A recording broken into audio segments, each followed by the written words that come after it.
संघटित गुन्हेगारी आणि दहशतवाद हे शब्द आपण नेहमी ऐकतो, पण कायद्याच्या नजरेत यात नेमका फरक काय आहे? कायदा यांची सीमारेषा कुठे आखतो? चला, आज आपण हेच जरा सोपं करून समजून घेऊया. बरं, एक साधा प्रश्न विचारूया. चोरांची एक टोळी, एक मोठी ऑर्गनाइज्ड क्राईम सिंडिकेट आणि एक दहशतवादी गट ह्यांच्यात कायद्यानुसार काय फरक आहे? आता हे ऐकायला सोपं वाटत असलं तरी कायद्याच्या पुस्तकात ना प्रत्येकाची जागा अगदी ठरलेली आहे. तर मग चला हा कायदेशीर गुंता सोडवायला सुरुवात करूया.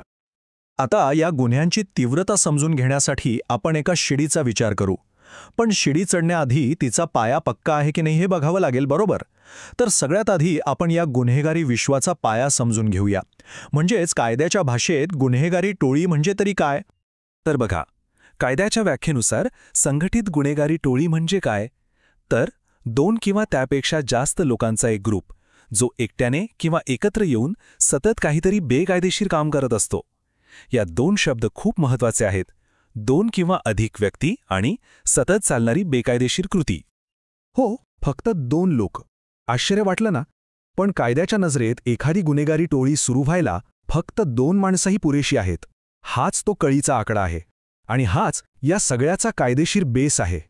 चला, आता आपण त्या शिडीची पहिली पायरी चढूया. इथे कायदा आपल्याला किरकोळ आणि गंभीर संघटित गुन्हेगारीतला फरक दाखवतो. सुरुवात करूया या किरकोळ गुन्हेगारीपासून. तर मग ही किरकोळ संघटित गुन्हेगारी म्हणजे काय? यात काय काय येतं? तर बघा, चोरी, कोणाला तरी हिसकावून पळणं, फसवणूक करणं, तिकिटांचा काळा बाजार. एवढंच नाही तर अनधिकृत सट्टेबाजी किंवा अगदी परीक्षेच्या प्रश्नपत्रिका विकणं, हे सगळं या कॅटेगरीत येतं. आणि इथे एक इंटरेस्टिंग गोष्ट आहे. आपण जेव्हा चोरी म्हणतो तेव्हा कायद्याच्या नजरेत त्याचा अर्थ खूप मोठा आहे. म्हणजे साध्या पाकिटमारीपासून ते गाडीतून सामान चोरणं, कार्ड क्लोन करून म्हणजे कार्ड स्किमिंग करून पैसे काढणं, किंवा चक्क अख्खं ATM मशीन उचलून नेणं, या सगळ्याचा समावेश चोरी या एकाच शब्दात होतो. अच्छा, मग अशा गुन्ह्यांसाठी शिक्षा काय? तर साधारणपणे 1 ते 7 वर्षांपर्यंतचा तुरुंगवास आणि सोबत दंड. हा आकडा लक्षात ठेवा, कारण आता आपण शिडीची पुढची पायरी चढणार आहोत, जिथे गुन्हे आणि शिक्षा दोन्हीचं गांभीर्य वाढणार आहे. बरं, आता वळूया गंभीर संघटित गुन्हेगारीकडे. नावाप्रमाणेच इथे गुन्ह्यांचं स्वरूप आणि त्यांची तीव्रता खूप जास्त आहे. फरक तर बघा, एका बाजूला हिसकावून नेणं, कार्ड स्किमिंग, फसवणूक, आणि दुसऱ्या बाजूला अपहरण, खंडणीसाठी धमक्या देणं आणि मानवी तस्करी. जमीन आसमानाचा फरक आहे, नाही का? आपण आता एका वेगळ्याच लेव्हलच्या गुन्हेगारीबद्दल बोलतोय. ही बघा कायद्यातली मूळ प्रत. इथली भाषा पाहिली की लक्षात येतं की प्रत्येक गुन्ह्याची व्याख्या किती बारकाईने आणि तपशीलवारपणे केलेली आहे. कायद्याच्या कचाट्यातून कोणी सुटू नये, हाच यामागचा उद्देश दिसतो. आता शिक्षेबद्दल बोलूया. इथे एक मोठा फरक आहे. शिक्षा ही गुन्ह्याच्या परिणामावर अवलंबून असते. म्हणजे जर अशा गुन्हेगारी कृत्यात कोणाचा जीव गेला तर शिक्षा थेट मृत्यूदंड किंवा जन्मठेप आणि सोबत कमीत कमी 10 लाख रुपयांचा दंड. आणि जर मृत्यू झाला नसेल तर शिक्षा 5 वर्षांपासून जन्मठेपेपर्यंत आणि किमान 5 लाख रुपये दंड. म्हणजे परिणाम जेवढा गंभीर, शिक्षा तेवढीच कठोर. आता आपण पोहोचलो आहोत त्या शिडीच्या सर्वात वरच्या पायरीवर. सर्वात मोठा धोका, आतंकवाद. इथे गुन्हा फक्त एका कृत्यापुरता मर्यादित नसतो, तर त्याचा उद्देश, त्याचा हेतूच थेट देशाच्या सुरक्षेला, अखंडतेला आव्हान देण्याचा असतो. दहशतवादी कृत्याची कायदेशीर व्याख्या जरा गुंतागुंतीची आहे, पण सोप्या भाषेत सांगायचं तर ती 3 गोष्टींवर ठरते. 1. गुन्हा करण्यासाठी काय वापरलं, बॉम्ब, शस्त्र किंवा इतर धोकादायक पदार्थ.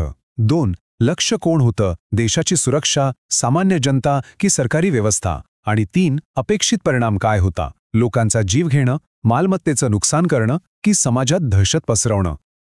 हा बघा कायद्यातला मूळ मजकूर. हे वाचल्यावर एक गोष्ट अगदी स्पष्ट होते. संघटित गुन्हेगारी आणि आतंकवाद यातला मूळ फरक आहे तो उद्देशाचा. इथे उद्देशच राष्ट्राला आव्हान देण्याचा किंवा लोकांमध्ये भीती निर्माण करण्याचा असतो.